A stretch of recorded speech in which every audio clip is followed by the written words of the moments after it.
এলাকার মধ্যে নেশাখোর মদখোর আছে না নাই? আপনাদের এলাকায় ইয়াবাখোর আছে না নাই? আপনাদের এলাকায় গাঁজাখোর আছে না নাই?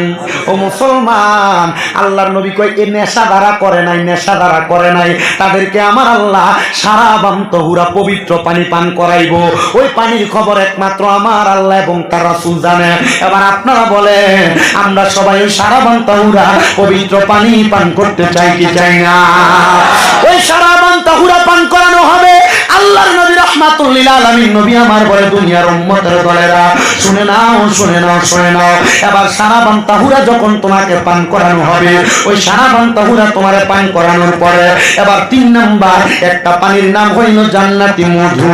ইয়া রাসূলুল্লাহ, জান্নাতের মধু কারা কারা পান করবে? আপনি নবী বলেন না, আমার নবী বলে জান্নাতের মধু তারা পান করবে যারা কোনোদিন মানুষের জায়গা দখল করে নাই, ভূমি দখল করে নাই, যারা কোনোদিন মানুষ